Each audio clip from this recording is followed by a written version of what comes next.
கிறிஸ்துக்குள் மிகவும் அன்பானவர்களே, இந்த மகிழ்ச்சியான காலை வேளைக்காய் நான் கர்த்தரை ஸ்தோத்திரிக்கிறேன்.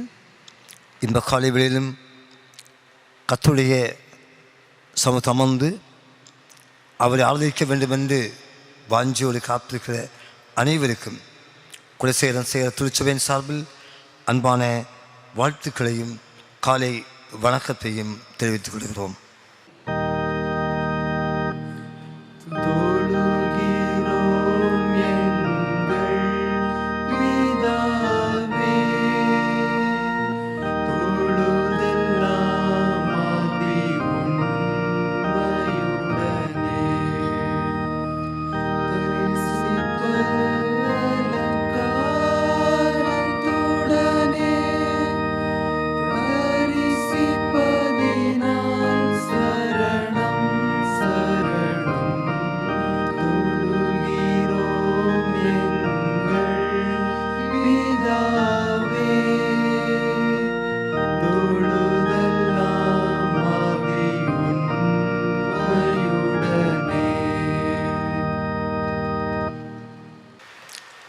கர்த்தரை கிம்பரமாய் பாடி நம்முடைய இரட்சண கண்மலையை சங்கீதம் பணக்களவும் வாருங்கள். துதிப்பலுடனே அவர் சனிக்கின்பாக வந்து சங்கீதங்களால் அவரை ஆர்ப்பரிப்பு பாடக்களவும். நம்மை உண்டாக்கின கர்த்தருக்கு முன்பாக நாம் பணிந்து குனிந்து முழங்கால் பிழக்களவும் வாருங்கள். ஜெபம் செய்வோம். வாழ்வு தருகின்ற எங்கள் பரிசுத்தமுள்ள நல்ல ஆண்டவரே, ஆசீர்வதிக்கப்பட்டதான பரிசுத்தமான இந்த ஓய்வு நாளுக்காக, இந்த காலை வேளைக்காக நாங்கள் ஸ்தோத்திரிக்கிறோம் ஐயா. ஸ்தோத்திரிக்கிறோம், ஸ்தோத்திரிக்கிறோம், ஸ்தோத்திரிக்கிறோம் சுவாமி. சென்ற வாரம் முழுவதும் எங்களை செல்லமாய் பாதுகாப்பீர், பராமரிப்பீர், நன்மைகள் தந்தீர், ஜபத்திற்கு பதில் தந்தீர், வந்த வரையிருந்த தீமைக்கு விளக்கினீர். ஆண்டவரே, உமக்கு நாங்கள் நன்றி சொல்லுகிறோம். உலகமே இன்று பற்பல பிரச்சனைகளோடும் வேதனையோடு இருக்க இந்த காலகட்டத்தில் ஒவ்வொரு நாளும் கிருபையாய் எங்களை தாங்கி வருகின்றீர். உமக்கு ஸ்தோத்திரம் சுவாமி. இந்த நாளிலும் ஆலயம் வந்து ஆராதிக்க முடியாவிட்டாலும் இல்லங்களில் அமர்ந்து கொண்டு பரமனது திருமுகத்தினாக நோக்கி பார்க்கவும் நன்றியோடுமே ஆராதிக்கவும் இந்த நாளை பம்பீர் உமக்கு ஸ்தோத்திரம் சுவாமி. அன்பின் ஆண்டவரே, இந்த நாளின் ஆராதனையை கர்த்தர் எங்களுக்கு ஆசை தருவதாக.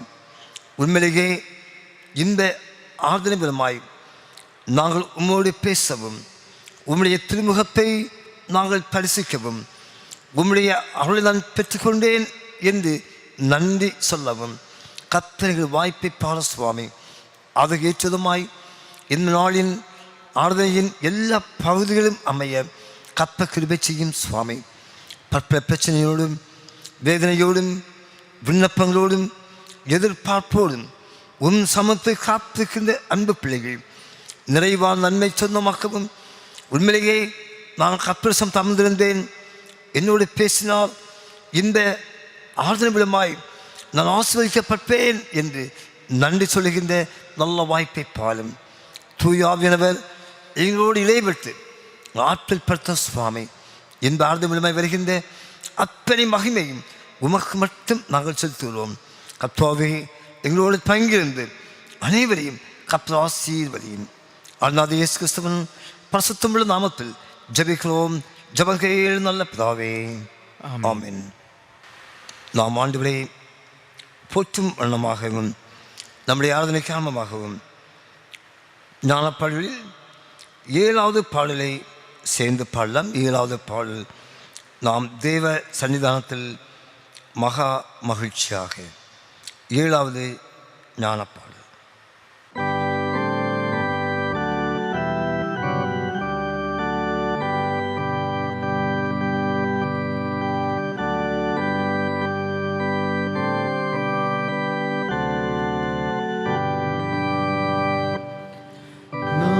தேவ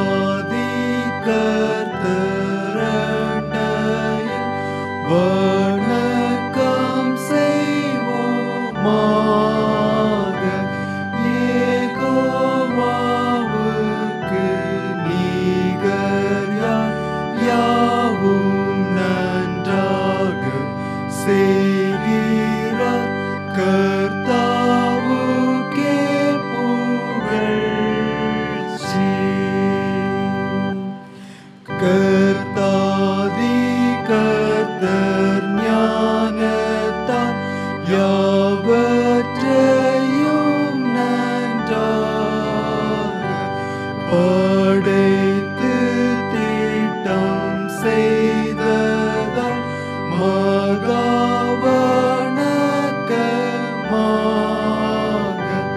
வீண்மான் கடல் ஆகாயமும் விடாமல் தூதி செலுத்தும் கர்த்தாவுக்கே புகழ்ச்சி. மேலான அற்புதங்களை செய்தன்னை பூரிப்பாக்கி என் மேல் வீழுந்த பாரத்தை இரக்கமாய் விலக்கி ரட்சித்த மாதயாபர துதிக்கு என்றும் பாத்திர கர்த்தாவுக்கே புகழ்ச்சி. மெய்மார்க்கத்தாரே கர்த்தரை துதித்துக் கொண்டிருங்கள். அவர் சிறந்த நாமத்தை எந்நேரமும் தொழுங்கள். அவரெல்லாம் படைத்தவர் கர்த்தாதி கர்த்தரானவர் கர்த்தாவுக்கே புகழ்ச்சி.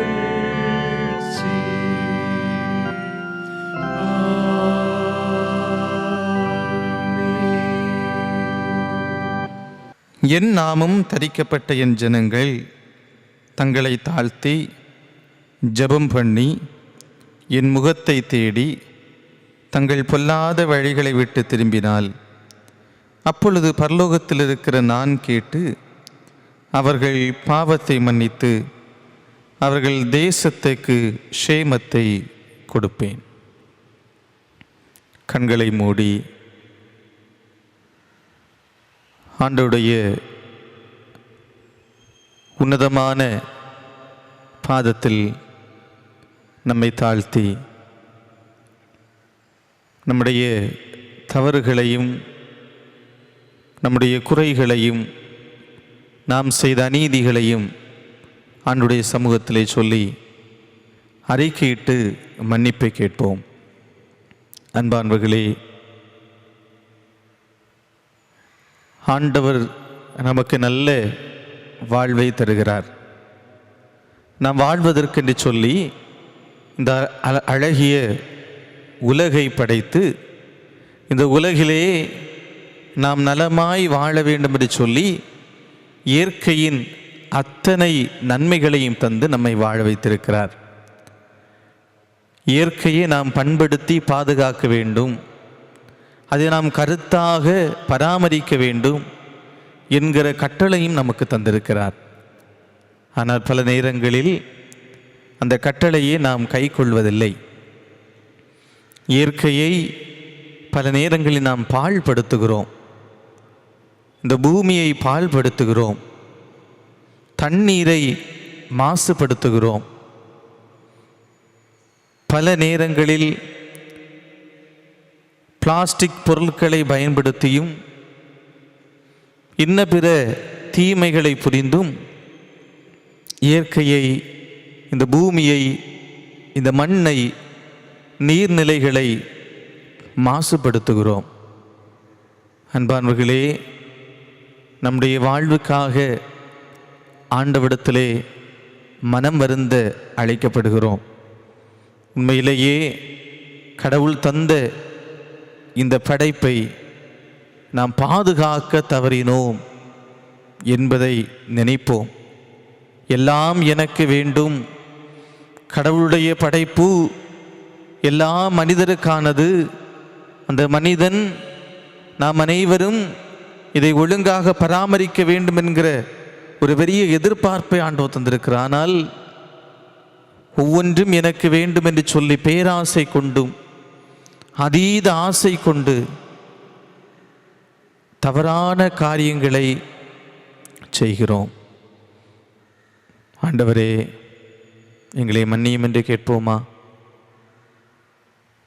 மற்ற மக்களுக்கு எதிராக நாம் செய்து வருகிற எல்லா தவறுகளுக்காக ஆண்டவரிடத்திலே மன்னிப்பை கேட்போமா?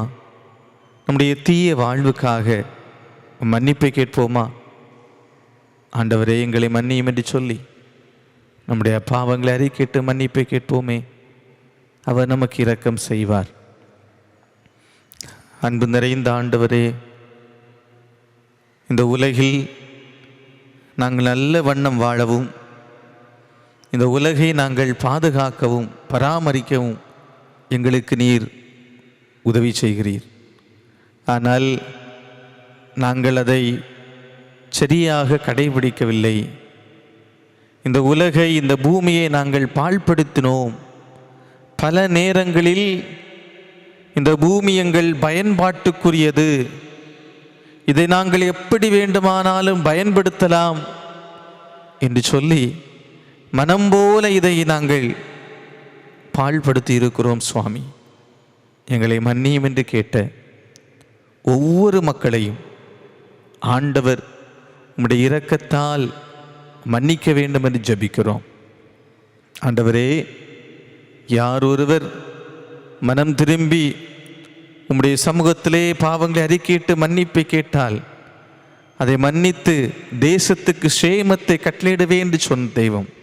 ஆண்டவரே, எங்கள் பாவங்களை தயவாக மன்னித்து தொடர்ந்து எங்களுக்கு உம்முடைய மன்னிப்பின் நிச்சயத்தை தந்து நாங்கள் வாழ்வதற்கான நல்ல வழிகளையும் நல்ல பராமரிப்பையும் ஒவ்வொரு நாளும் தொடர்ந்து தந்து எங்களை வழிநடத்துவீராக.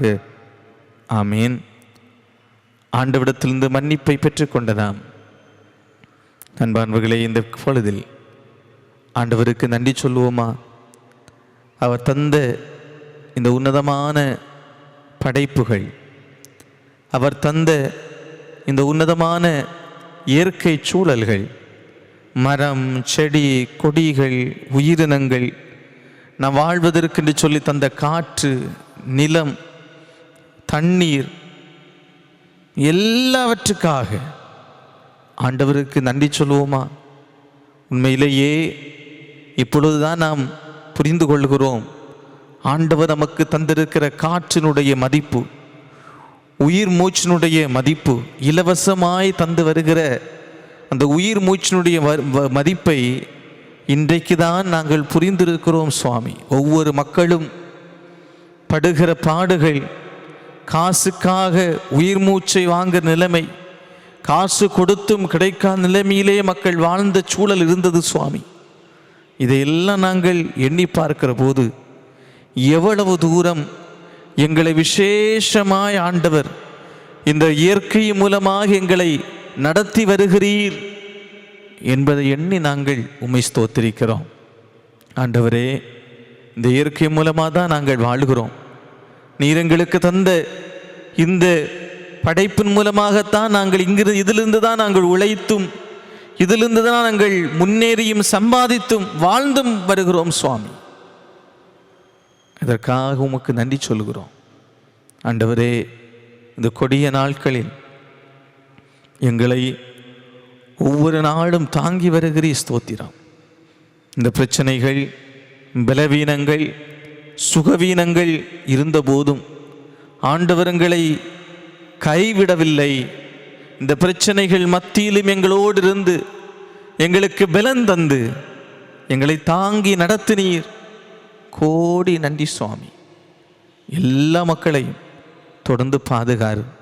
ஒவ்வொரு நாளும் உமக்கு நாங்கள் நன்றி சொல்லவும், நீ படைத்த படைப்புகளை எண்ணி உம்மை ஸ்தோத்தரிக்கவும், இந்த படைப்பிலோடு இணைந்து நாங்கள் உம்முடைய நாமத்தை மகிமைப்படுத்தவும் எங்களுக்கு தொடர்ந்து உதவி செய்யும்.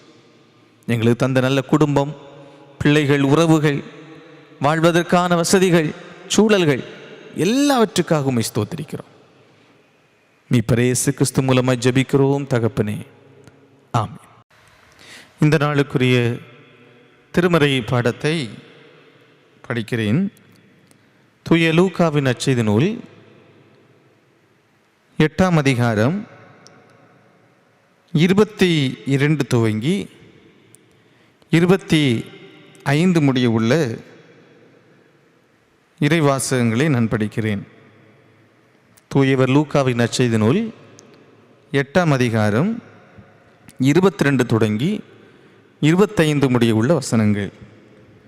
பின்பு ஒரு நாள் அவர் தமது சீஷரோடு கூட படவில் ஏறி கடலின் அக்கறைக்கு போகும் வாருங்கள் என்றார். அப்படியே புறப்பட்டு போனார்கள். படகு ஓடுகையில் அவர் நித்திரையாய் இருந்தார். அப்பொழுது கடலிலே சுழல் காற்று உண்டானதால் அவர்கள் மோசமடையத்தக்கதாய் படகு ஜலத்தினால் நிறைந்தது. அவர்கள் அவரிடத்தில் வந்து, ஐயரே ஐயரே, மடிந்து போகிறோம் என்று அவர் எழுப்பினார்கள். அவர் எழுந்து காற்றையும் ஜலத்தின் கொந்தளிப்பையும் அதட்டினார். உடனே அவைகள் நின்று போய் அமைதலுண்டாயிற்று. அவர் அவர்களை நோக்கி, உங்கள் விசுவாசம் எங்கே என்றார். அவர்கள் பயந்து ஆச்சரியப்பட்டு, இவர் யாரோ, காற்றுக்கும் ஜலத்துக்கும் கட்டளையிடுகிறார், அவைகளும் இவருக்கு கீழ்ப்படுகிறதே என்று ஒருவரோடொருவர் சொல்லி கொண்டார்கள். இந்த நாளுக்குரிய திருமறை பாடம் படித்து முடிந்தது. இதன் வழியாய் உன்னதமான ஆண்டவருக்கே எல்லா புகழ்ச்சியும் உரித்தாவதாக. ஜெபிப்போம். எங்கள் அன்பு ஆண்டவரே, ஒவ்வொரு நாளும் எங்களை தாங்குகிறவரே, இந்த இயற்கையின் வழியாய் எங்களை போஷித்து எங்களை காப்பாற்றி எங்களுக்கு வேண்டிய தேவைகளை இந்த உலகின் வழியாய், இந்த படைப்பின் வழியாய் நாங்கள் சந்திக்க பெற்று இதன் மூலமாய் நாங்கள் வாழ்வதற்கு எங்களுக்கு உதவி செய்கிறீரே, கோடி நன்றி சுவாமி. இந்த மிகவும் பொல்லாப்பு நிறைந்த இந்த நாட்களில் அப்பா, உம்முடைய சமூகத்தில் எங்கள் இல்லத்திலிருந்து காத்திருக்க ஆண்டவர் கிருபை செய்தமைக்காக ஸ்தோத்திரம். எங்கள் அன்பு ஆண்டவரே, ஒவ்வொரு நாளும் உம்முடைய கிருபையினால் தாங்குகிறவரே, உம்மை துதிக்கிறோம், ஸ்தோத்தரிக்கிறோம் சுவாமி. இந்த இயற்கை எங்களுக்கு தந்து இதன் மூலமாய் நாங்கள் வாழ்வு பெறவும், இதன் மூலமாய் நாங்கள் உழைத்து இதன் வழியாக நாங்கள் போஷிக்கப்படவும், இந்த படைப்பின் வழியாய் நாங்கள் பராமரிக்கப்படவும் ஆண்டவரே நீர் எங்களுக்கு உதவி செய்கிறீர், கோடி நன்றி சுவாமி. அன்பு தகப்பனே, இந்த நாளிலே கூட தங்களுடைய இல்லத்திலிருந்து ஆண்டவை நோக்கி பார்க்கிற ஒவ்வொரு மக்களுக்காக ஜெபிக்கிறோம். அனைவரையும் ஆண்டவர் கண்ணோக்கி பாரும். ஆண்டவரே, தங்கள் இல்லத்திலிருந்து உம்முடைய சமூகத்தில் ஜெபிக்கிற ஜெபங்களை தயவாய் கேளும். இந்த வேளையில் யார் யாரெல்லாம் தங்கள் தேவைகளுக்காக, தங்களுடைய பாதுகாப்பிற்காக, ஆண்டவருடைய பராமரிப்பு கிடைப்பதற்காக யாரெல்லாம் ஜெபிக்கிறார்களோ ஆண்டவரே, அந்த ஜெபங்களை எல்லாம் தயவாக கேட்பீராக. தங்கள் குடும்பங்களுக்காக, தங்கள் உறவுகளுக்காய், பிள்ளைகளுக்காய், தங்கள் வாழ்வின் தேவைகளுக்காய், சமாதானத்திற்காய், இந்த கொடிய நாட்களில் ஆண்டவருடைய மகத்துவமுள்ள பாதுகாப்பிற்காக ஆண்டவரே ஜெபிக்கிற ஜெபங்களை ஒவ்வொருவரையும் ஜெபிக்கிற ஜெபங்கள் ஆண்டவர் கேட்டு பெரிய நன்மைகளை, ஆண்டவர் நல்ல பாதுகாப்பை, ஒரு பெரிய சமாதானத்தை, ஆண்டவருடைய வழிநடத்தலை எங்கள் மக்கள் பெற்றுக்கொள்ள தகப்பன் கிருபை செய்யுங்க சுவாமி. ஆண்டவரே, எங்கள் திருச்சபை மக்கள் அனைவரையும் உடைய அன்பு கரத்திலே தருகிறோம். இந்த கொடிய நாட்களில் ஒரு சில திருச்சபையின் மக்கள் பாதிக்கப்பட்டிருப்பது உமக்கு தெரியும் சுவாமி. ஆண்டவரே, அவர்களுக்காய் பாரத்தோடு ஜெபிக்கிறோம். இயேசுவே, ஒரு நல்ல தைரியத்தையும் நல்ல ஆரோக்கியத்தையும் நல்ல பலனையும் உம்முடைய தயவினால் தம்முடைய பிள்ளைகள் பெற்றுக்கொள்வதற்கு ஆண்டவர் கிருபை செய்வீராக.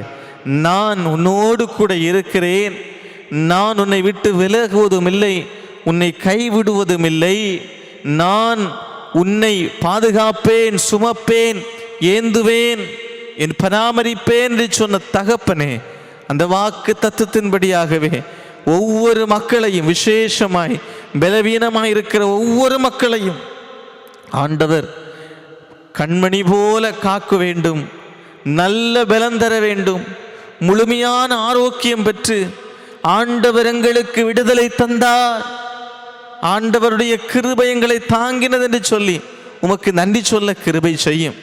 இஸ்ரவேல் மக்களை எகிப்தில் ஆண்டவரே உம்முடைய ஆட்டுக்குட்டியின் இரத்தத்தினாலே பாதுகாத்ததை போல ஆண்டவரே இந்த கொடிய நாட்களையும் எங்கள் மக்களையும், எங்கள் திருச்சபை மக்கள், இந்த சமூகத்தில், இந்த சுற்றுவட்டாரத்தில் வாழ்கிற மக்கள் அனைவரையும் ஆண்டவரே உம்முடைய இரத்தத்தை தெளித்து பத்திரமாய் காத்து கொள்ள வேண்டும் என்று வேண்டுதல் செய்கிறோம் சுவாமி. எங்கள் சின்ன குழந்தைகள் அனைவரையும் பராமரிப்பீராக. ஆண்டவரே, இனியும் ஒரு அலை வந்தால், மீண்டும் இப்படிப்பட்ட கொரோனா பிரச்சனை வந்தால் எங்கள் குழந்தைகளை அதை வெகுவாக பாதிக்கும் என்று சொல்லி ஆண்டவரே நாங்கள் பயப்படுகிற செய்தியெல்லாம் நாங்கள் கேட்கிறோம். அப்பா அப்பா, நீ காற்றையும் கடலையும் அடக்கினவர். அன்றைக்கு சீடர்கள் ஆச்சரியப்பட்டார்கள். இவர் சொல்லுகிற போது, இவர் அதட்டின போது இந்த காற்றும் கடலும் அதற்கு கீழ்ப்படுகிறதே என்று ஆச்சரியப்பட்டார்கள். ஆமாண்டவரே, நீ வல்லமை பொருந்திய தகப்பன், இயற்கையின் மீது வல்லமை பொருந்தியவர். இந்த உலகத்தின் எல்லா செயற்கை சக்திகளின் மீதும் வல்லமை நீர் பொழிந்தவர், பொருந்தியவர் என்பதை நாங்கள் பார்க்கிறோம் சுவாமி. அப்பா, இந்த நெருக்கடியான காலகட்டத்தில் ஆண்டவரே, இந்த கொரோனா என்கிற மிக தீவிரமான இந்த கொள்ளை நோய் எங்களை விட்டு மாறுவதற்கு, எங்களை விட்டு அகலுவதற்கு, அழிந்து போவதற்கு ஆண்டவர் உதவி செய்ய வேண்டும் என்று ஜெபிக்கிறோம். உம்முடைய ஆற்றல் பெரியது. நீர் இன்றும் அற்புதங்களை செய்கிறவர். உம்முடைய அற்புதங்களை செய்கிற கரம் இன்றும் குறையவில்லை. உம்முடைய அதிசயமுள்ள நாமம் இன்றும் அப்படியே இருக்கிறது என்பதை நாங்கள் நம்பி உம்முடைய சமூகத்தில் ஜெபிக்கிறோம் சுவாமி. நாங்கள், எங்கள் மக்கள், நாங்கள் எல்லாம் நிம்மதியாய், சமாதானமாய், தைரியமாய் வாழவும், வெளியே சென்று பயமில்லாமல் வாழவும் தகப்பன் எங்களுக்கு உதவி செய்யுங்க சுவாமி. ஆண்டவரே, எங்கள் மக்களுடைய பொருளாதார தேவைகளை சந்தியும். அநேக மக்களுக்கு வேலை இல்லை சுவாமி, வருமானம் இல்லாமல் வாழ்கிற சூழல் இப்போது இருக்கு சுவாமி. அன்பு கடவுளே, தனியார் நிறுவனங்களிலே பணியாற்றுகிற மக்கள், தனியார் ஆசிரியர்கள் ஆண்டவரே, இன்னும் இந்த நெருக்கடி நாட்களில் தங்கள் இல்லங்களுக்கு வேலை இல்லாமல் வேலையை விட்டு இல்லங்களுக்கு வந்து மீண்டும் வேலைக்கு செல்ல முடியாதபடி இருக்கிற எத்தனையோ மக்கள் இந்த கொடிய நேரத்தில் இருக்கிறார்கள் சுவாமி. அப்பா, அவர்களுக்காக எல்லாம் பாரத்தோடு ஜெபிக்கிறோம். அவர்களையெல்லாம் ஆண்டவர் உம்முடைய அன்பு கண்களால் நோக்கி பார்க்க வேண்டும் என்று ஜெபிக்கிறோம் சுவாமி. ஆண்டவரே, எல்லா கஷ்டங்களையும் எல்லா வேதனைகளையும் ஆண்டவர் மாற்றி மீண்டும் உழைப்பதற்கான எல்லா சூழலையும் வாய்ப்பையும் தந்து ஆண்டவரே, அதன் மூலமாய் தங்களுடைய வாழ்வை எந்த விதத்திலும் மிகச்சிறப்பாக கட்டி எழுப்ப ஆண்டவர் கிருபை செய்ய வேண்டும் என்று இடத்தில் வேண்டுதல் செய்கிறோம் சுவாமி. அன்பு கடவுளே, எங்களுடைய அன்பான வாலிப பிள்ளைகள், வாலிப சகோதர சகோதரிகள் எல்லாரையும் பாதுகாரும். ஆண்டவரை, கல்வி தடைப்பட்டு இருக்கிறது சுவாமி. கடவுளே, உதவி செய்யும். வாழ்க்கையிலே படித்து உயர்ந்து நல்ல வாழ்வை, ஒரு வேலையை சொந்தமாக்க வேண்டும் என்கிற லட்சியத்தோடு எத்தனையோ மக்கள் உழைக்கிற, முயற்சி எடுக்கிற சூழல் உண்டு. ஆண்டவர், அவர்களுக்கெல்லாம் இந்த சூழல் ஒரு பெரிய தடையாயிருப்பதை போன்ற நிலைமை இருக்கிறது. இயேசுவே, எல்லா தடைகளையும் மாற்றுகிறவரே, கோணலான வழிகளையெல்லாம் செம்மையாக்குவே என்று சொன்னீரே சுவாமி. அப்பா, எங்கள் பிள்ளைகளுக்கும், எங்கள் மாணக்கர்களுக்கும், எங்கள் வாலிபர்களுக்கும் நல்ல செம்மையான பாதையை அவருடைய கல்வி சார்ந்து ஆண்டவர் தந்து ஆசீர்வதிக்க வேண்டும் என்று ஜெபிக்கிறோம். அப்பா, ஆண்டவரே, திருமணத்திற்கென்று ஆயத்தப்படுகிற மக்களுக்கு நல்ல வாழ்வை ஆண்டவர் தாமே தர வேண்டும் என்று வேண்டுதல் செய்கிறோம். இயேசுவே, இன்னமாய் கர்ப்பிணி ஸ்திரீகளை ஆண்டவர் பராமரியும். இந்த கொடிய நாட்களில் எந்த தீமையும், தாய்க்கும் வயிற்றில் வளர்கிற குழந்தைக்கு அணுகாதபடி ஏற்ற நாட்கள் நல்ல விடுதலையை பெற்றுக்கொள்ள ஆண்டவர் கிருபை செய்ய வேண்டும் என்று ஜெபிக்கிறோம். கை குழந்தைகள் அனைத்தையும் ஆண்டவர் பராமரிப்பீராக. குழந்தை பாக்கியங்களுக்காய் கண்ணீரோடு ஒவ்வொரு நாளும் ஜெபிக்கிற காத்திருக்கிற அனைத்து மக்களையும் ஆண்டவர் கடாட்சிக்க வேண்டும் என்று வேண்டுதல் செய்கிறோம் சுவாமி. அன்பு தகப்பனே, கடன் பிரச்சனைகளோடு பல்வேறுபட்ட பாரங்களோடு சமாதானமின்றி வாழ்கிற எல்லா மக்களையும் ஆண்டவர் தாமே உம்முடைய நேச கரத்தால் அரவணைத்து உம்முடைய சமாதானத்தை பொழிய வேண்டும் என்று ஜெபிக்கிறோம். பலகீனங்கள், வியாதிகள், சுகவீனங்களோடு வாழ்கிற மக்கள், வயோதிப தள்ளாட்டங்கள், வயோதிபத்தின் மூலமாய் இருக்கிற கஷ்டங்கள் எல்லாவற்றோடும் வாழ்கிற மக்களுக்காக ஜெபிக்கிறோம். ஆண்டவரே, உம்முடைய இரத்தத்தினால் அவர்களை முத்திரையிடுவீராக. உம்முடைய ஆற்றலை தருவீராக. என் கிருபை உனக்கு போதும், உன் பலவீனத்திலே என் பலன் பூரணமாக விளங்கும் என்று சொன்ன ஆண்டவரை, அப்பா, உம்முடைய பலனை ஒவ்வொரு பலவீனமாக இருக்கிற மக்களுக்கு தாருங்க சுவாமி. உம்முடைய கிருபையை பொழிந்தரல வேண்டும் என்று ஜெபிக்கிறோம். இந்த கொடிய நாட்களில் ஆண்டவர் தாமே ஒவ்வொரு நாளுக்கு வேண்டிய பலனை தந்து சுகமாய் வாழ்வதற்கு கிருபை செய்யுங்க அப்பா. மருத்துவ வசதிகள் எல்லாம் கிடைப்பதற்கு ஆண்டவர் தயவு தாரும். கடவுளே, எங்களுடைய சுற்றுவட்டார மக்கள், இந்த குலசேகர பகுதியில் வாழுகிற மக்கள் எல்லாரையும் பாதுகாரும். ஆண்டவரே, எங்களுடைய பல்வேறுபட்ட இந்த கொடிய நாட்களில் பல்வேறுபட்ட பணிகளை இந்த கொரோனா நாட்களில் முன்களத்தில் நின்று பணியாற்றுகிற மக்களுக்காக பாரத்தோடு ஜெபிக்கிறோம். அனைவரையும் பாதுகாரும். அனைவருக்கும் நல்ல பராமரிப்பை ஆண்டவர் தாருங்க அப்பா. ஊழியக்காரர்கள், போதகர்கள், மிஷனரிகள் எல்லாரையும் பாதுகாரும். எத்தனையோ மக்கள் இந்த நாட்கள் தங்களுடைய வாழ்வை இழந்திருக்கிறார்கள். ஊழியக்காருடைய சுகத்தை விரும்புகிற ஆண்டவர் உம்முடைய பணியை செய்கிற ஒவ்வொரு மக்களையும் ஆண்டவர் சுகத்தோடு பலனோடு காத்துக்கொள்ளும். எங்களை ஆளுகிற தலைவர்களை பராமரியும். எங்களுடைய மாநில அமைச்சகம், ஆண்டவரை மாநில அரசு அதிகாரிகள், அமைச்சர்கள், இதில் பணியாற்றுகிற முன்னின்று பணியாற்றிய எல்லா மக்களையும் ஆண்டவர் பராமரிக்க வேண்டும் என்று ஜெபிக்கிறோம். இந்த கொடிய நாட்களில் மீண்டுமாய் எங்கள் எல்லாரையும் உடைய அன்பு கரத்திலே தருகிறோம். அப்பா, இந்த பொல்லாப்பை எங்களை விட்டு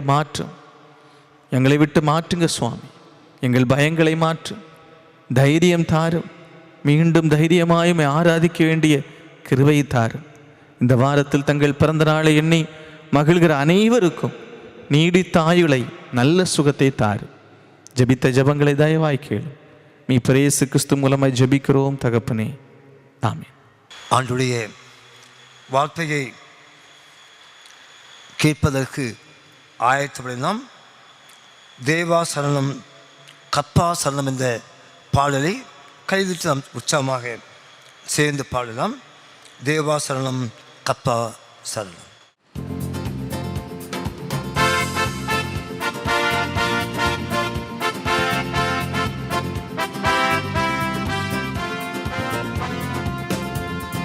தேவா சரணம், கர்த்தா சரணம், ராஜா சரணம், இயேசையா சரணம். தேவா சரணம், கர்த்தா சரணம், ராஜா சரணம், இயேசையா சரணம். தேவாதி தேவனுக்கு சரணம், ராஜாதி ராஜனுக்கு சரணம். தேவாதி தேவனுக்கு சரணம், ராஜாதி ராஜனுக்கு சரணம். தூயாவி சரணம், அபிஷேகநாதா சரணம். தூயாவி சரணம், அபிஷேகநாதா சரணம். சரணம் சரணம் சரணம், சரணம் சரணம் சரணம். தேவா சரணம், கர்த்தா சரணம், ராஜா சரணம், இயேசையா சரணம். கர்த்தாதி கர்த்தருக்கு சரணம், காருண்ய கேடகமே சரணம். கர்த்தாதி கர்த்தருக்கு சரணம், காருண்ய கேடகமே சரணம். பரிசுத்தாவி சரணம், ஜீவநதியே சரணம். பரிசுத்தாவி சரணம், ஜீவநதியே சரணம். சரணம் சரணம் சரணம். சரணம் சரணம் சரணம்.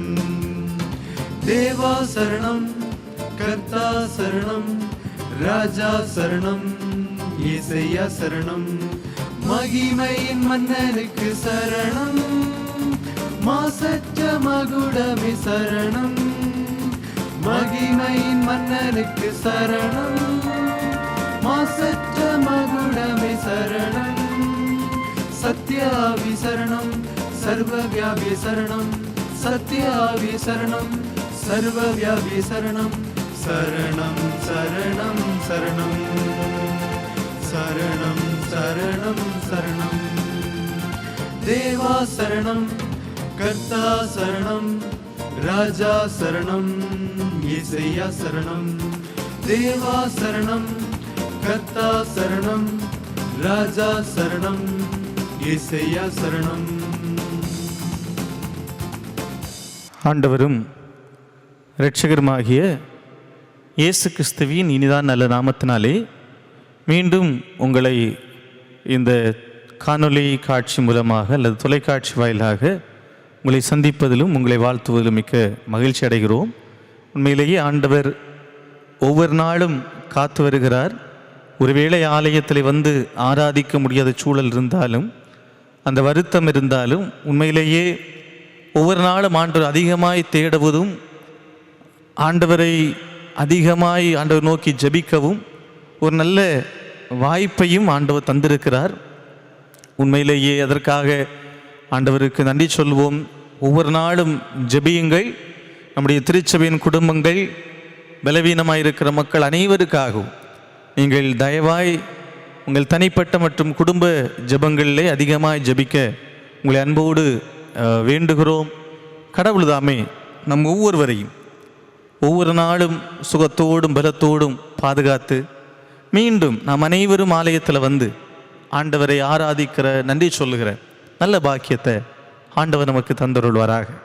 அன்பானவர்களே, இந்த நாளில் நாம் சிந்திப்பதற்கென்று நம்முடைய திருச்சபை நமக்கு கொடுத்திருக்கிற ஒரு கருப்பொருள் என்னவென்றால், சுற்றுச்சூழல் ஞாயிறை குறித்து சிந்திக்கிற சிந்தனை. புதியதோர் உலகம் படைப்போம், புதியதோர் உலகம் செய்வோம் என்கிற கருப்பொருளை நமக்கு சிந்திக்கும்படியாக தந்திருக்கிறார்கள்.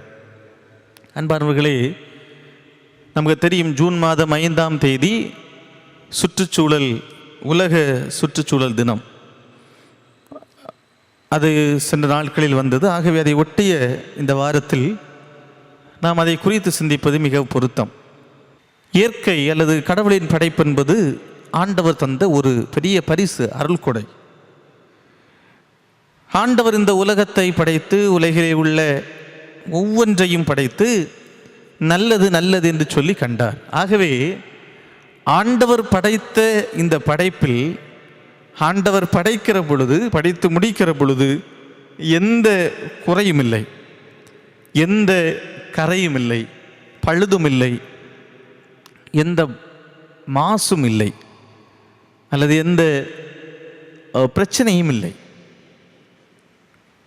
ஆண்டவர் படைத்த உலகு தூய்மையானது, மாசில்லாத ஒரு உலகம் என்பதில் எந்த ஐயமும் இல்லை. அப்படியானால் இன்றைக்கு இந்த உலகத்தை பார்க்கிற போது அதிக குறைகள், அதிக மாசு, அதிக பிரச்சனை இருக்குது. அப்படி என்ற இது யார் இதற்கு காரணம் என்று சொன்னால் நாம் தான் இதற்கு காரணமாக முடியும்.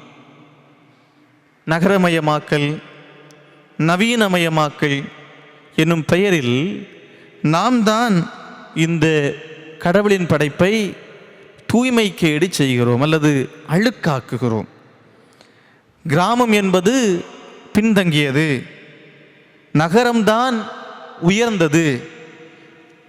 ஆகவே எங்கும் வானுயரம் கட்டிடங்களை கொண்ட இடமே சிறந்தது, அதுவே வளர்ச்சி பெற்ற இடம் என்கிற ஒரு தவறான எண்ணம் சிறு வயதிலிருந்தே நம்முடைய உள்ளத்திலேயே குடி கொண்டு போய்விடுகிறது.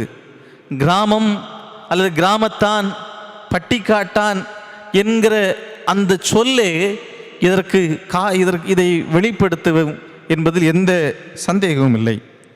அன்பானவர்களே, சங்க இயக்கத்தில் இந்த இயற்கையை குறித்து இயற்கை என்கிற சொல் இல்லை என்று சொன்னாலும் இயற்கையை பற்றிய வடிவத்தை, அமைப்பை பல இடங்களில் நீங்கள் காண முடியும். குறிப்பாக நக்கீரர் என்கிற அந்த ஆசிரியர் இயற்கையை பற்றி சொல்லுகிற போது இவ்விதமாக சொல்லுகிறார்: மனிதனால் உருவாக்க முடியாத ஆனால் மனிதனை கவரக்கூடிய பொருள்தான் இந்த படைப்பு. மனிதனால் உருவாக்க முடியாது, ஆனால் மனிதனை அதிகமாய் கவருகிற ஒரு படைப்பு இந்த இயற்கை அல்லது இந்த உலகம். ஆகவே இந்த நிலத்தை, இயற்கை அமைப்பை மையமாக வைத்துதான் நம்முடைய தமிழர்களும் நிலத்தை 5 வகைகளாக பிரித்தார்கள். குறிஞ்சி, முல்லை, மருதம், நெய்தல், பாலை என்று சொல்லி அந்த இடத்தோடு உள்ள தொழில், அந்த மண், அதில் வாழ்கிற மக்களுடைய பண்பாடு, கலாச்சாரம், இதையெல்லாம் மையமாக வைத்து நிலத்தை 5 நிலங்களாக பிரித்தார்கள். ஆக இந்த கடவுளின் படைப்பை ஆண்டவர் தந்திருக்கிற, நமக்கு தந்திருக்கிற இந்த படைப்பை, அந்த இயற்கை எண்ணி ஆண்டவருக்கு ஒவ்வொரு நாளும் நன்றி சொல்வது நமக்கு மிகப்பெரிய கடமையாகும். ஆக கடவுளின் படைப்பாகிய இந்த இயற்கையை கடவுள் எப்படி பார்த்தார், அல்லது கடவுள் இந்த இயற்கைக்கு எவ்வளவு தூரம் உதவி செய்தார் என்பதையும், நாம் என்ன செய்ய வேண்டும், நம்முடைய பொறுப்பு என்ன என்பதையும் நாம் ஒரு சில தலைப்புகளில் சிந்திப்போம். முதலாவதாக, கடவுள் இயற்கையின் ஆதரவாளர். ஆண்டவரே இயற்கையின் ஆதரவாளராக இருந்தார். கடவுள் இயற்கையினுடைய ஆதரவாளராக இருக்கிறார்.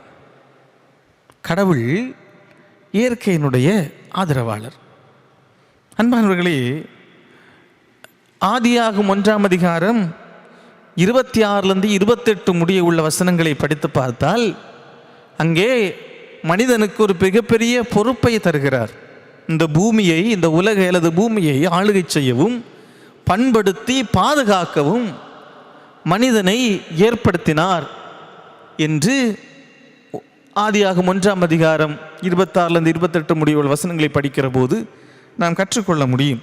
ஆனால் மனிதனோ, இது ஒரு மிகப்பெரிய பொறுப்பு.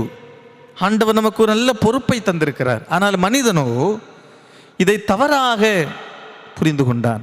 விலங்குகள், இந்த உலகிலே வாழுகிற பறவை அல்லது புள்ளினங்கால் என்கிற பறவைகள், மற்ற செடி கொடி மரங்கள்,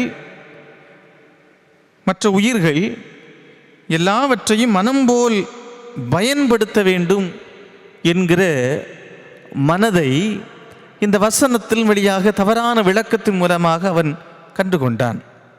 ஆகவே நீங்கள் வரலாற்றை பார்க்கிற போது பல மனிதர்கள், பல நாட்டினுடைய வல்லரசுகள், நாட்டின் மன்னர்கள் திருமறையின் செய்திகளை, வசனங்களை தவறாக பயன்படுத்தி, தவறாக விளக்கி பல அநியாயங்களை செய்தார்கள். குறிப்பாக இந்த ஆதியாகமம் 1ஆம் அதிகாரம் 26 28 முடிவுள்ள அந்த வசனங்களை தவறாக விளக்கம் கொண்டு, அதாவது மனிதன்தான் ஆள பிறந்தவன், மற்ற உயிர்களெல்லாம் மனிதனுக்கு கீழ் என்கிற அந்த விளக்கத்தை பயன்படுத்தி ஐரோப்பிய நாடுகள், பல நாடுகள், இந்தியா உட்பட பல நாடுகளை காலனி ஆதிக்கம் செய்தது.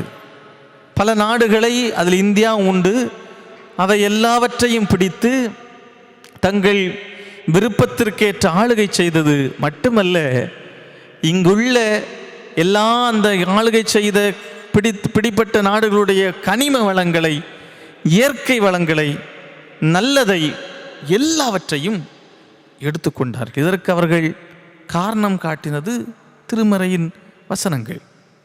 ஆகவே தான் ஒரு 5 ஆண்டுகளுக்கு முன்பதாக நம்முடைய நாட்டினுடைய எம்பி சசி தரூர் அவர்கள் பிரிட்டிஷ் பார்லிமெண்ட்டில் எப்படியெல்லாம் பிரிட்டிஷ் அரசாங்கம் எங்களை வஞ்சித்தது, எவ்வளவு எங்களுடைய மனங்களை எடுத்துக்கொண்டார்கள் சொல்லி கணக்கிட்டு எத்தனையோ ஆயிரக்கணக்கான கோடிகள், ஆயிரத்துக்கு அதிகமான லட்சக்கணக்கான கோடிகளை இன்றைக்குரிய மதிப்பாக வைத்து இதையெல்லாம் பிரிட்டிஷார் எங்களை தர வேண்டும் என்று சொன்னார். உங்களுக்கு சந்தேகம் இருந்தால் யூடியூப்பில் நீங்கள் போய் பாருங்கள். Shashi Tharoor speech in British parliament என்று நீங்கள் கொடுத்தாலே போதும். அங்கே அவர்கள் மிக அழகாக சொல்லியிருப்பார்கள். எவ்வளவோ லட்சக்கணக்கில் கோடியை இன்றுக்குள்ள மதிப்பிலே நீங்கள் தர வேண்டும் என்று அவர் கோரிக்கை வைத்திருப்பார். அன்பானவர்களே, இதை ஏன் சொல்கிறேன்னு சொன்னால், ஆண்டவர் அவர் இந்த உலகை படைத்து அதை பாதுகாக்க வேண்டும் என்று விரும்பி அந்த படைப்பை அவர் அதிகமாக நேசித்து அதற்கு அவர் ஆதரவை கொடுத்தார். ஆனால் மனிதர்கள் அதை தவறாக புரிந்து கொண்டார்கள். ஆண்டவர் எப்போதும் இயற்கையின் பக்கம் அல்லது இயற்கையினுடைய பாதுகாவலராக தன்னை அடையாளப்படுத்துகிறார். நீங்கள் திருமறையில் நீங்கள் படித்து பார்த்தால் ஏசாயா புத்தகம் 4ஆம் அதிகாரம் அதனுடைய 19ஆம் வசனத்திலே சொல்லுவார், நானே மரங்களை நட்டேன், நானே இதை உருவாக்கினேன் என்று ஆண்டவர் சொல்லுகிறார். அதே போல யாத்ராகம் 23ஆம் அதிகாரம் 4 - 12 முடிய உள்ள வசனங்களை படித்து பார்க்கிற பொழுது மிக இயற்கையின் மீது, உயிரினங்கள் மீது அவர் வைத்திருக்கிற அக்கறையை காண முடியும். குறிப்பாய் 12ஆம் வசனத்தை படித்து பார்த்தால், 7ஆம் நாள் ஓய்வு நாளாய் ஏன் மாற்றினேன் என்பதை அதில் சொல்லியிருப்பார்.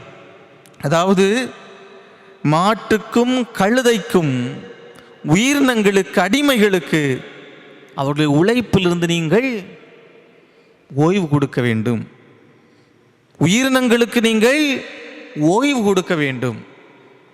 அது மட்டுமல்ல, இன்னும் நீங்கள் படித்து பார்த்தால் 7ஆம் ஆண்டு ஓய்வாண்டு என்பதே நிலத்துக்கு நீங்கள் ஓய்வு கொடுங்கள். நிலத்துக்கும் உயிர் உண்டு, நிலத்திற்கும் உணர்வு உண்டு. அந்த நிலத்தை நீங்கள் எப்போதும் சதா காலமும் நீங்கள் அதை பயன்படுத்தி கொண்டே இருக்கிறீர்கள், அதற்கும் ஓய்வு வேண்டும் என்று சொல்லி 7ஆம் ஆண்டை நிலத்துக்கும், அதிலே உழைக்கிற மாடுகள், ஆடுகள், அதில் உழைக்கிற கழுதை, எருமை, இப்படிப்பட்ட அதை சார்ந்து உழைக்கிற அடிமைகள் எல்லாருக்கும் ஓய்வு கொடுக்க வேண்டும் என்று ஓய்வாண்டை கொண்டு வந்தார். காரணம், இயற்கை படைப்பை அவர் நேசித்தபடியினால் அதிலே கொண்டு வந்தார். இது மட்டுமல்ல, அதே யாத்ராகமும் 23ஆம் அதிகாரம் 4ஆம் வசனத்தில் அழகாக சொல்லுவார், உன்னுடைய பகைஞர் அவனுடைய மாடோ கழுதையோ வழி தவறி போவதை நீ கண்டால், உன்னுடைய பகைஞனுடைய மாடோ கழுதையோ வழி தவறி போவதை நீ கண்டால், உன் பகைஞன் என்று சொல்லி அதை விட்டு விடாமல் அதை அப்படியே எடுத்து அழைத்து அந்த பகைஞனாகிய அவனிடத்திலே கொண்டு கொடு, அவனிடத்திலே கொண்டு ஒப்படை என்று சொல்லியிருப்பார். அதே போல் 5ஆம் வசனத்திலே, உன்னை வெறுக்கும் ஒரு மனிதனுடைய கழுதை பாரம் தாங்காமல் கீழே படுத்து போனால் அதை எழுப்பிவிட உதவி செய். அப்படி என்றால் கடவுள் எவ்வளவு தூரம் உயிரினங்கள் மீது, இந்த இயற்கையின் மீது, படைப்பின் மீது அவர் கரிசனை உள்ளவர் என்பதை நம்மால் பார்க்க முடியும். அன்பானவர்கள், நீதிமொழிகள் 12ஆம் அதிகாரம் 10ஆம் வசனத்திலே மிகச்சிறப்பாய் ஒரு வசனம் வரும், நீதிமான் தன் மிருக ஜீவன்களை காப்பாற்றுகிறான். திருவிலியத்திலே, நல்ல தமிழ் மொழிபெயர்ப்பான திருவிலியத்திலே, நல்லார் தன் கால்நடைகளை பரிவுடன் கவனிப்பார் என்று மொழிபெயர்க்கப்பட்டிருக்கிறது. அப்படி என்றால் நல்லவர்கள், நல்ல மனிதர்களுக்கு அடையாளம் நம்மோடு வாழ்கிற மற்ற உயிரினங்களையும் நம் உயிரை போல பரிவு கொண்டு பாதுகாக்க வேண்டும் என்பதை இந்த பகுதி அழகாக சொல்லுகிறது. இயேசுநாதரை குறித்து பார்க்கிற போது, இயேசுநாதரும் இயற்கை நல்ல நண்பராக இருந்தார். இயற்கை நல்ல நண்பர். அன்பானவர்களே, முதலாவது சொன்ன என் கடவுள் இயற்கையை அதிகமாக நேசித்தார், அவர் ஆதரவாக இருந்தார். இரண்டாவது, இயற்கை, அதற்கு இயேசுநாதர் நல்ல நண்பராக இருந்தார். பாரதி சொல்லுவார், காக்கை குருவிகள் எங்கள் ஜாதி. வள்ளலார் சொல்லுவார், வாடிய பயிரை கண்ட போதெல்லாம் நானும் வாடினேன்.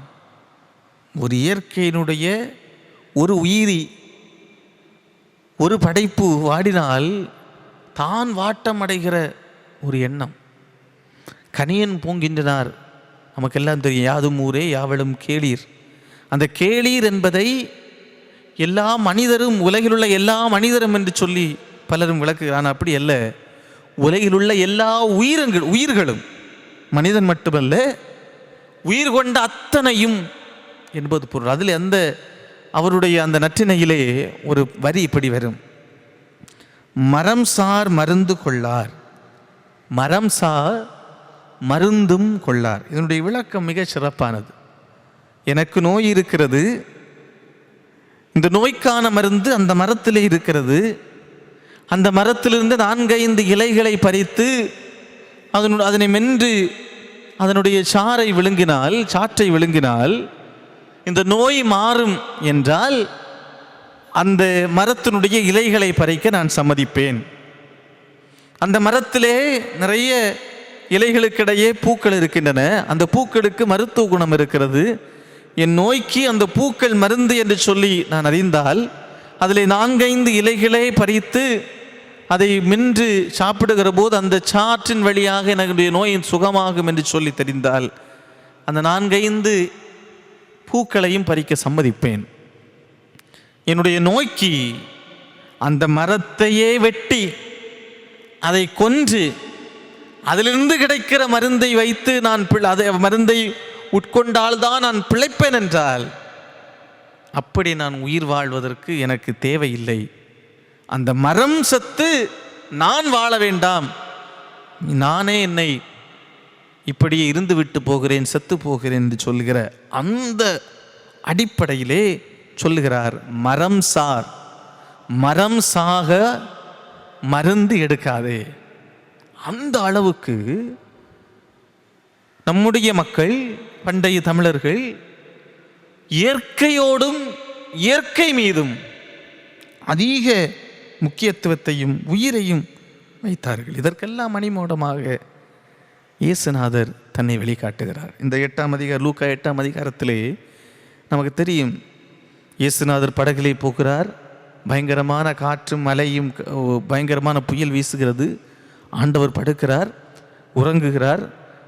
சீடர்கள் வந்து ஐயரே ஐயரே நாங்கள் சாகிறோமே என்று சொல்லி அலற்றி ஆண்டவர் எழுப்புகிறார்கள்.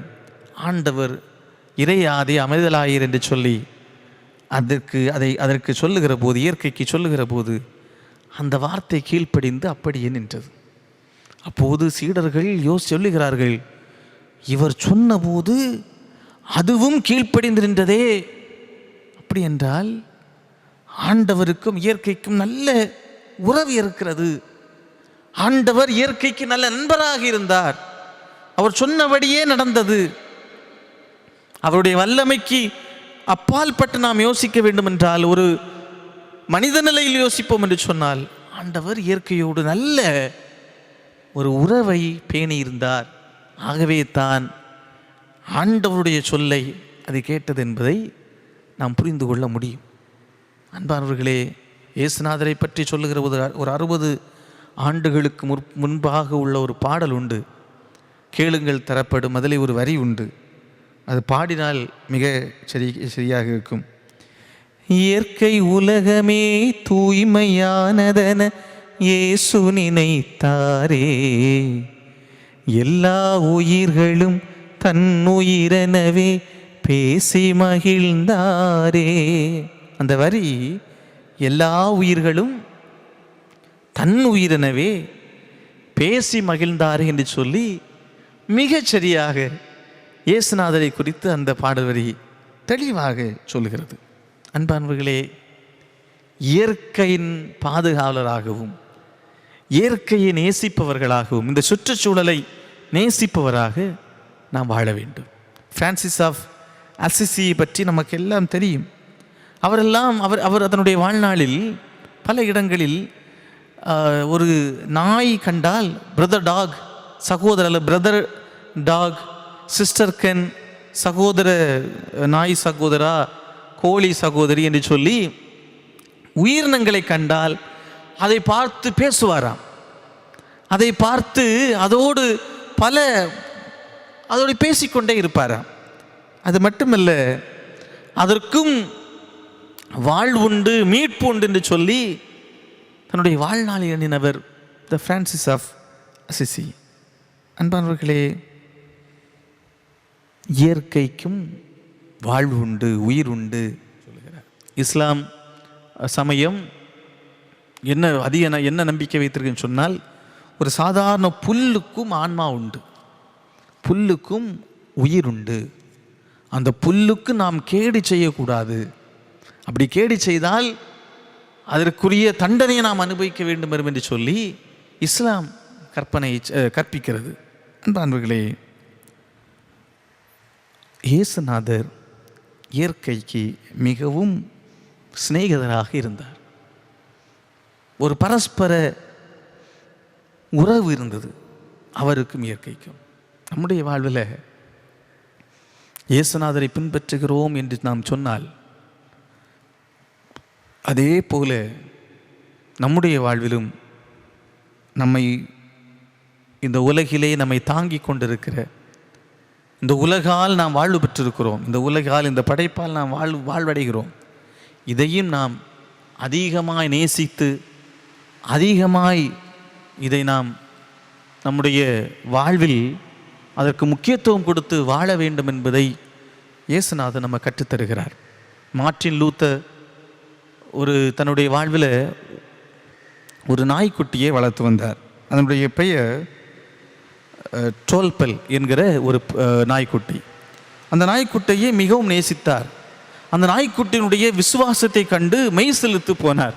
ஒரு முறை ஒருவர், ஏன் இவ்வளவு நீங்கள் நாய்க்கு மிகுந்த அக்கறை காட்டுகிறீர்கள், இதுவும் சொர்க்கத்துக்கு போமா என்ன அப்படின்னு கேட்டார். உடனடியாக மாற்றினது சொன்னார், ஆம், நிச்சயமாகவே இந்த உயிரும் சொர்க்கத்துக்கு போகும் என்று சொன்னார்.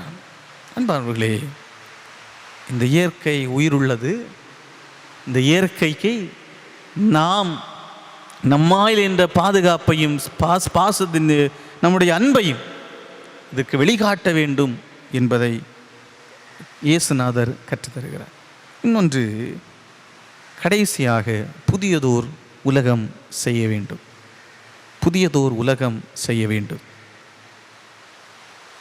அன்பானவர்களே, வெளிப்படுத்தினல் இந்த நாளில் நமக்கு தரப்பட்ட இன்னொரு திருமறை பாடம் வெளிப்படுத்தல் நூல் 21ஆம் அதிகாரம், அவருடைய 1-8 முடிவுள்ள வசனங்கள். அதில் முதல் வசனம் அழகான வசனம் இப்படியாய் சொல்லுகிறது, பின்பு நான் புதிய வானத்தையும் புதிய பூமியும் கண்டேன், முந்தின வானம் முந்தின பூமியும் ஒளிந்து போயின. அன்பானவர்களை, பல நேரங்கள் இந்த வெளிப்படுத்தல் புத்தகத்தை நாம் மோட்சம் நரகத்தை பற்றி சொல்லுகிற புத்தகம், அல்லது நியாய தீர்ப்பை பற்றி சொல்லுகிற புத்தகம், உலகத்திற்கு வெளியே நடப்பதை பற்றி பேசுகிற புத்தகம், அல்லது மரணத்திற்கு அப்பால் உள்ளவைகளை பற்றி பேசுகிற புத்தகம் என்று எண்ணுகிறோம். ஆகவே இதற்கு நாம் சில நேரங்கள் படிப்பதும் இல்லை, சில நேரங்கள் படித்தால் புரிவதும் பலருக்கும் புரிவதில்லை. ஆனால் நாம் எண்ணுகிறது என்னவென்றால், இதற்கும் இந்த வரலாற்றுக்கும் உலகத்துக்கும் சம்பந்தமில்லை. ஆனால் அப்படி அல்ல, இதுவும் ஒரு வரலாற்று புத்தகம். அன்றைக்குரிய சூழலில் கிறிஸ்தவர்களோடு சரியான தொடர்பை பெற்று காண்பிக்க முடியாதபடி, எப்படி பேசினாலும் நான் பேசுகிற பேச்சு அவர்களால் புரிந்து கொள்ள முடிகிறது. ஆகவே கிறிஸ்தவர்களுக்கு பயங்கரமான கடினம் ரோம ஆட்சியினால் என்று நினைத்து அவர்களுக்கு தெரிந்த குறியீடுகளை வைத்து இந்த யோவான் இந்த நூலை எழுதியிருக்கிறார். இந்த நூலில் உள்ள அடிப்படை வரலாற்று பிரச்சனை என்னவென்றால், ஒன்று மிருகங்கள், ஒரு மிருகம் ரோம அரசன், இன்னொன்று கள்ள தீர்க்கதரிசிகள், யூத தலைவர்கள் சொல்லி கிறிஸ்தவர்களுக்கு எதிரான பிரச்சனைகளும் கிறிஸ்தவர்களை துன்புறுத்துகிற சூழலும் இருந்தபோது, இந்த எதிரிகளெல்லாம் நிச்சயம் ஒரு நாள் அழிவார்கள், அநீதி அக்கிரமம் இவையெல்லாம் அழியும், ஆண்டவரோடு கூட 1000 ஆண்டுகள் நாம் வாழுகிற பாக்கியம் பெறுவோம், ஆண்டவரோடு ஆண்டவரை மகிமைப்படுத்துகிற பாக்கியம் பெறுவோம் என்கிற ஒரு நம்பிக்கை செய்தியை சொல்லுகிற நூல் தான் இந்த வெளிப்படுத்த நூல். இந்த நூலில் இந்த முதல் பகுதி சொல்லுகிறது, புதிய வானம் புதிய பூமி, புதியதோர் உலகத்தை இந்த உலகிலே நாம் படைக்க வேண்டும். அப்படி என்றால் புதிய வானம் புதிய பூமி என்பது இது அப்படியே அழிந்து போகும் என்று நாம் பொருள் கொள்ள வேண்டிய தேவை இல்லை. இது அப்படியே அழிந்து இன்னொரு உலகம் வரும் என்று நான் பொருள் கொள்ள வேண்டிய தேவையில்லை. அநீதி, அக்கிரமம், பிரச்சனைகள், இவையெல்லாம் சமாதான குறைவுகள் எல்லாம் அழியப்பட்டு நீதி நியாயம் செழிக்கும், நேர்மை செழிக்கும் என்பதை இதிலே நாம், இதுதான் புதிய வானம் புதிய பூமி என்பதை நாம் புரிந்து கொள்ள வேண்டும். இது அழிந்து போகும் என்று நாம் பொருள் கொள்ளக்கூடாது. ஒருவேளை இது டிரான்ஸ்ஃபர்மேஷன், அதாவது மாற்றுருவாக்கம் அடையும். நோவா காலத்தில் ஆண்டவர் பூமியை அழித்தார். அவர் சொன்னார், நான் பூமியை அழிக்கிறேன், ஆனால் இன்னொரு உலகை அவர் படைத்தார். இன்னொரு உலகம் என்பது அது அழிவிற்கு பின்னான ஒரு உலகம் இருந்தது. அதே உலகம்தான். அங்கிருந்த மக்கள் யார்? இதே நோவாவினுடைய குடும்பம். அவர்கள் வழியாகத்தான் அடுத்த பூமியிலே மக்கள் பெருகுகிறார்கள். அங்கு இருந்த மிருக ஜீவன்கள் யார்? ஏற்கனவே அழிந்த மிருக ஜீவன்கள், உயிரினங்களிலிருந்து ஒரு ஜோடி உயிரினங்களை வைத்து மீண்டும் அந்த பூமியை நிரப்புறாக. இந்த இடத்திலே பூமி அழிந்தது என்று சொன்னால் பழைய அநீதிகள், அக்கிரமங்கள் எல்லாம் அழிந்தன. அக்கிரமக்காரர்கள் அழிந்தார்கள். மீண்டும் ஆண்டவர் ஏற்கனவே உள்ளதை வைத்து ஒரு புதிய உலகை தந்தார். அல்லது புதிய உலகம் என்பது அந்த உலகிலே புதிய மனிதர்களை, புதிய உயிரினங்களை கொண்டு நீதி உள்ள ஒரு சமுதாயத்தை தந்தார். அந்த வகையில்தான் இந்த புதிய வானம் புதிய பூமி என்பதை நாம் புரிந்து கொள்ள வேண்டும். இந்த புதிய வானம் புதிய பூமி என்பது முற்றிலுமாய் அழிந்து போய் இன்னொரு மக்கள் வர வேண்டும் என்பதல்ல. இது நம் கையிலே இருக்கிறது. அநீதியை மாற்றி, அக்கிரமங்களை மாற்றி, இயற்கைக்கு எதிராக செய்கிற எல்லா மோசமான பழக்கங்களை மாற்றி, இந்த இயற்கையை நேசிக்கிற, நீதியை விரும்புகிற ஒரு சமுதாயத்தை படைக்கிற போது புதிய உலகம் தானாக அமையும் என்பதிலே எந்த சந்தேகமும் இல்லை. அன்பானவர்களே, நம்முடைய வாழ்வில் இந்த சுற்றுச்சூழலை நாம் நேசித்து பாதுகாக்க அழைக்கப்படுகிறோம். கடவுள், இந்த உலகை படைத்த கடவுள் இந்த இயற்கைக்கு ஆதரவாக இருந்தார் என்று சொல்லி பார்த்தோம். இயேசுநாதர் இந்த இயற்கையோடு நல்ல நட்பை பாராட்டினார், நல்ல நண்பராக இருந்தார் என்று பார்த்தோம். நம்முடைய பொறுப்பு, கடவுளும் இயேசுநாதருடைய மகனாம் இயேசுநாதரும் மிகவும் மிகவும் நேசித்து ஆதரவாக இந்த இயற்கைக்கு நாம் எப்போதும் துணையாக இருக்க வேண்டும். இது அப்படியே அழிந்து புதிய உலகம் வரும் என்றில்லை. நாம் தான் இப்போது வாழ்கிற நாமே இந்த புதிய உலகை, ஒரு சொர்க்கத்தை இந்த மண்ணிலே உருவாக்க நம்முடைய கரங்களிலே ஆண்டவர் ஒரு பொறுப்பை தந்திருக்கிறார் என்பதில் எந்த மாற்று கருத்துமே இல்லை. அன்பானவர்களே, அறத்தை பின்பற்றுகிறவர்கள், நீதியை பின்பற்றுகிறவர்கள் சொர்க்கத்தை அடைவார்கள் சொல்லி பல நூல்கள் சொல்கின்றன. பக்தி மார்க்கத்தில் தீவிரமாக இருப்பவர்கள், பக்தி மார்க்கத்தில் அதிக பக்திக்குரிய காரியங்களை செய்பவர்கள் சொர்க்கத்தை அடைவார்கள் என்று சொல்லி வேதங்கள் சொல்லுகின்றன. ஆனால் தமிழரின் சிந்தனை மரபுப்படி தமிழுடைய அறிவு சொத்தான சிறுபஞ்ச மூலத்தில் 5 செயல்களை செய்வோர் சொர்க்கம் போவார்கள் என்று சொல்லப்பட்டிருக்கிறது. 1, குளம் வெட்டுகிறவர். 2, நீர் வடிந்தோட வாய்க்கால் அமைக்கிறவன். 3, பொது கிணறு அமைப்பவன். 4, விளைநிலம் உருவாக்குவன். 5, மரம் நடுபவன். இந்த 5 பேரும் சொர்க்கத்துக்கு செல்வார்கள். அன்பானவர்களே, இந்த 5 பேரும் சொர்க்கத்துக்கு போவார்கள் இல்லையோ, ஒருவேளை இந்த 5 வித மனிதர்களும் இந்த பூமியில் இருந்தால் இந்த பூமியே சொர்க்கமாகும் என்பதில் எந்த சந்தேகமும் இல்லை. ரோமர் 8ஆம் அதிகாரத்தில் நாம் படித்தோம், இந்த படைப்பு, இந்த இயற்கை பிரசவ வேதனை பட்டு கொண்டிருக்கிறது. மனிதர்களால் தாங்க முடியாத வேதனை, பிரசவ வேதனை என்பதுதான் தாங்க முடியாத வேதனை. அந்த வேதனையை இந்த பூமி மனிதர்களால், அநியாயம் செய்கிற மனிதர்களால் அடைந்து கொண்டிருக்கிறது என்பதை ரோமரில் திருச்சபைக்கு பவுல் சொல்லுகிறார். அன்பானவர்களே, நம்முடைய வாழ்வில் சொர்க்கத்தை நாம் உருவாக்க வேண்டிய பொறுப்பை ஆண்டவர் தந்திருக்கிறார். படைப்பின் கடைசி உயிரினம்தான் மனிதன். ஆண்டவர் படைத்த போது கடைசியாய் படைக்கப்பட்டது மனிதன். அறிவியல் செய்ய சொன்னதும் அதுதான். பல கோடி ஆண்டுகளுக்கு என்பதே உயிரினம் பிறந்தது. கடைசியாக பல பரிணாம வளர்ச்சி பெற்றவன் மனிதன் என்று சொல்லி. ஆனால் அவனால் இந்த பூமி அடைகிற நாசம் கொஞ்ச நஞ்சமில்லை. அவனால் இந்த பூமி அடைந்திருக்கிற கேடு கொஞ்ச நஞ்சமில்லை. சலீம் அலி என்கிற பறவையல் நிபுணர் சொல்லுகிறார், மனிதர்கள் இல்லாத உலகில் பறவைகள் வாழும், ஆனால் பறவைகள் இல்லாத உலகில் மனிதர்கள் நிச்சயம் வாழ மாட்டார்கள். காரணம் என்ன? இந்த உலகிலே இருந்த மரங்கள் எல்லாம் யார் தந்தது? பறவைகளுடைய எச்சங்களினால் வந்தது. அது சாப்பிட்ட உணவினுடைய எச்சங்கள், விதைகளை அங்கங்கு தூவினதுனாலே தான் காடுகளிலே மலைகளிலே மரங்களும் உயிர்களும் செழித்தன. தேனியை பற்றி நாம் அறிகிறோம். 4 ஆண்டுகள் ஒரு தேனி இல்லாமல் இருந்தால், தேனி அழிந்து 4 ஆண்டுகளில் மனிதன் என்கிற இனமே அழிந்து போகும். காரணம், அறிவியல் அறிஞர் என்ன சொல்கிறான்னு சொன்னால், தேனி மனிதருடைய உணவில் 75% உணவை தன்னுடைய அயல் மகரந்த சேர்க்கை மூலம் உருவாக்குகிறது.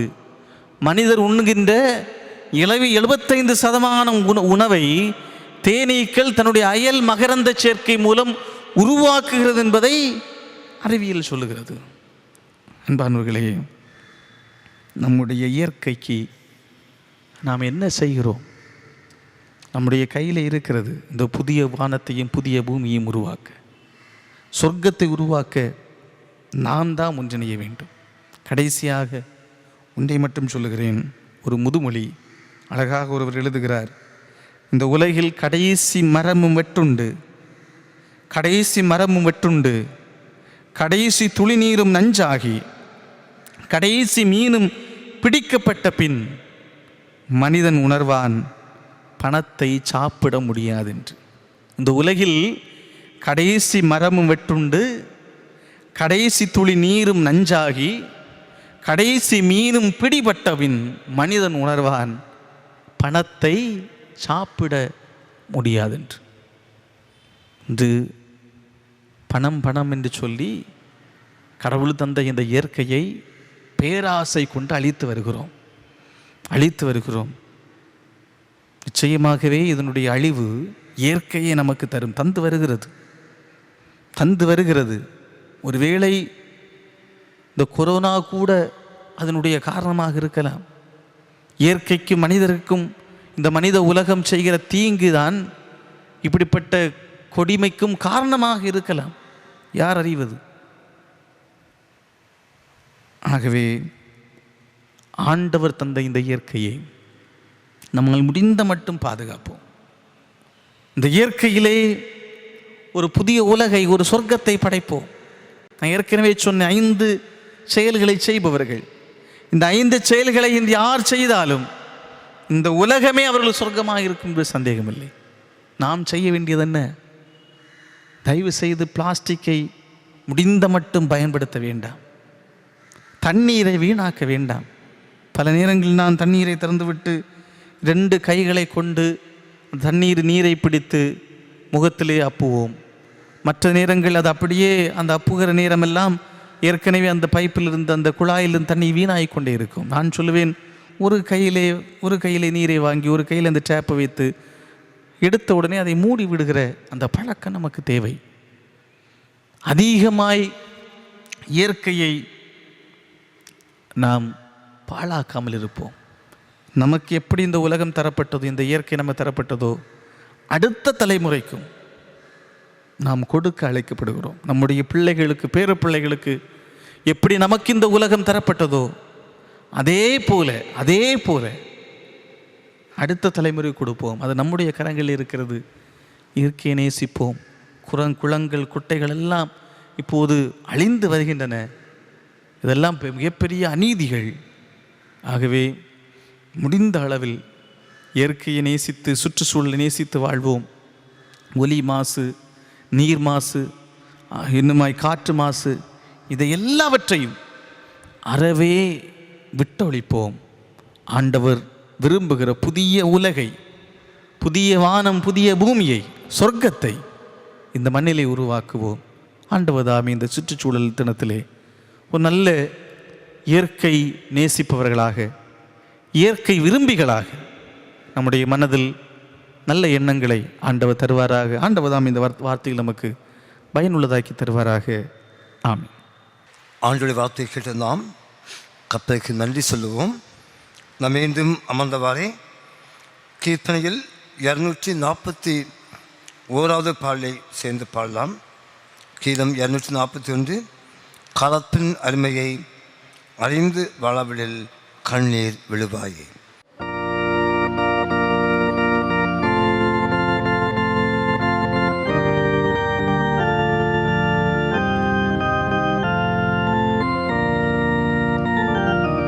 காலத்தின் அருமையை அறிந்து வாழாவிடு கண்ணீர் விடுவாயே. காலத்தின் அருமையை அறிந்து வாழாவிடு கண்ணீர் விடுவாயே. ஞானத்தின் பரனுனை நாட்டின நோக்கத்தை சீலமாய் நினைத்த மூலம் பிழைத்திடுவார். காலத்தின் அருமையை அறிந்து வாழாவிடில் கண்ணீர் விடுவாயே. மதியை இழந்து தீய வழியிலே நீ நடந்தால் வரும் கோபம் அறிந்திடாயோ.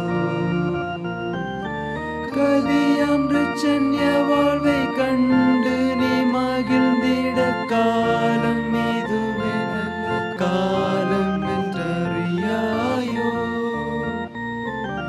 காலத்தின் அருமையை அறிந்து வாழாவிடில் கண்ணீர் விடுவாயே. ஈகத்தினில் ஊழியம் அகத்தியம் நிறைவேற இயேசுனை அழைத்தாரல்லோ. மகத்துவ வேலையை மறந்து தூங்குவாயானால் பகற்கால முடியுள்ள காலத்தில் என்ன செய்வார். காலத்தின் அருமையை அறிந்து வாழாவிடில் கண்ணீர் விடுவாயே. நோவாவின் காலத்தை 120 ஆண்டு நோக்கி பின்னளித்தாரன்றோ. தாவாத கிருபையால் தாங்கி உனக்களித்த தவணையின் காலம் வருட முடியலாமே. காலத்தின் அருமையை அறிந்து வாழாவிடில் கண்ணீர் விடுவாயே.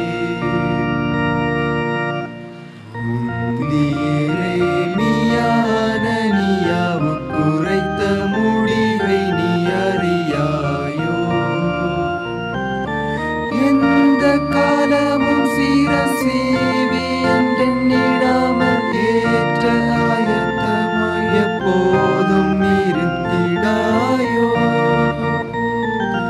காலத்தின் அருமையை அறிந்து வாழாவிடில் கண்ணீர் விடுவாயே.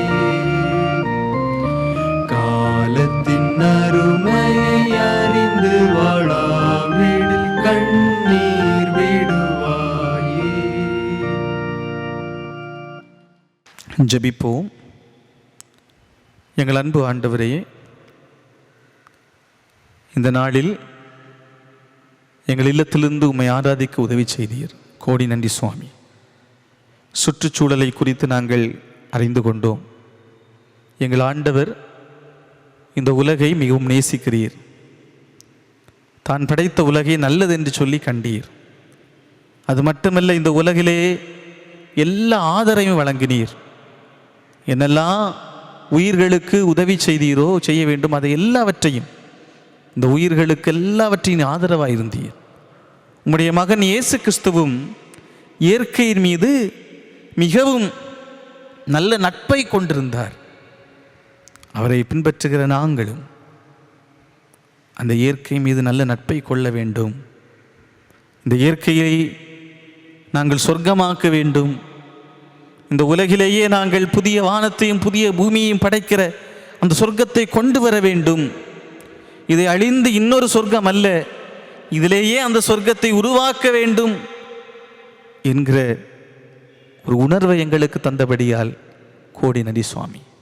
ஆண்டவரே, இந்த உலகை, இந்த மண்ணை பால்படுத்தாமல், பிளாஸ்டிக் பொருட்கள், தண்ணீரை வீணாக்காமல், ஆண்டவர் ரசாயன உரங்களை முடிந்த மட்டும் பயன்படுத்தாமல், ஆண்டவரே எங்கள் மண்ணை நாங்கள் நேசிக்கிற, மரங்களை நேசிக்கிற, பிற உயிர்களை நேசிக்கிற நல்ல பக்குவத்தை எங்களுக்கு தாரும். வெயில் காலங்களில் பறவைகளுக்கு தண்ணீர் கொடுக்கிற ஒரு நல்ல மனதையும் எங்களுக்கு தாருங்க சுவாமி. ஆண்டவரே, எங்களுக்கு இந்த உலகம் எப்படி தரப்பட்டதோ, இந்த இயற்கை, இந்த பூமி எப்படி தரப்பட்டதோ, இதே போன்று நாங்களும் எங்களுடைய பிள்ளைகளுக்கு, அடுத்த தலைமுறைக்கு, சந்ததிக்கு அதே போன்று இந்த உலகை கொடுப்பதற்கு எங்களுக்கு ஆண்டவர் நல்ல உணர்வை தாரும். இல்லையென்றால் இந்த இயற்கையினுடைய அழிவை நாங்கள் சந்திப்போம் என்பதை நாங்கள் இன்றைக்கு காண்கிறோம். காற்று ஆண்டவருடையது, ஆனால் அந்த காற்று இன்றைக்கு பலருக்கும் கிடைக்காமல் இயற்கையை வழியாகவே ஆண்டவர்களை தண்டிக்கிறீர். ஆக்சிஜன் இலவசமாய் கிடைக்கிற இந்த காற்றின் வழியாகவே எங்களை தண்டிக்கிறீர் என்பதை நாங்கள் புரிந்து கொள்ள எங்களுக்கு உதவி செய்யும். ஆண்டவரே, இந்த ஆராதனையிலே தங்களை இணைத்துக் கொள்கிற எல்லா மக்களையும் ஆண்டவர் ஆசீர்வதியும். தொடர்ந்து எங்கள் அனைவருடைய அன்பு கரத்திலே தருகிறோம். புதிய வாரம் எல்லாருக்கும் எல்லா விதத்திலும் ஆசீர்வாதமாகவும் சமாதானமாகவும் பாதுகாப்பு நிறைந்ததாக இருக்க தகப்பன் உதவி செய்ய வேண்டும் என்று கிறிஸ்து வழியாக வேண்டுகிறோம் தந்தையே, ஆமென்.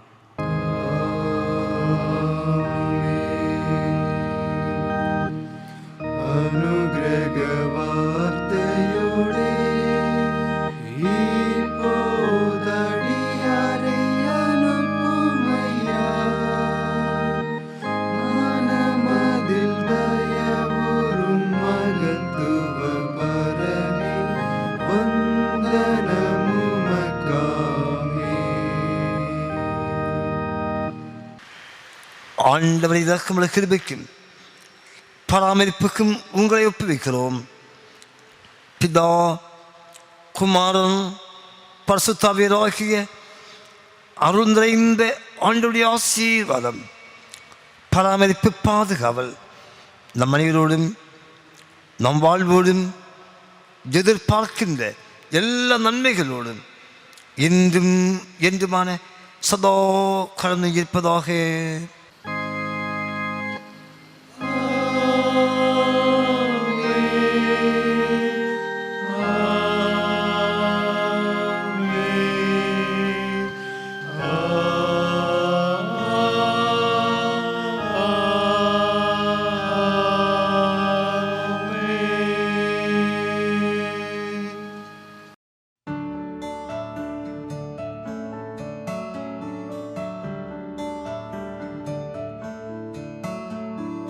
இயற்கையை அழித்து வாழ்ந்திட நினைத்தால் நியாயமா?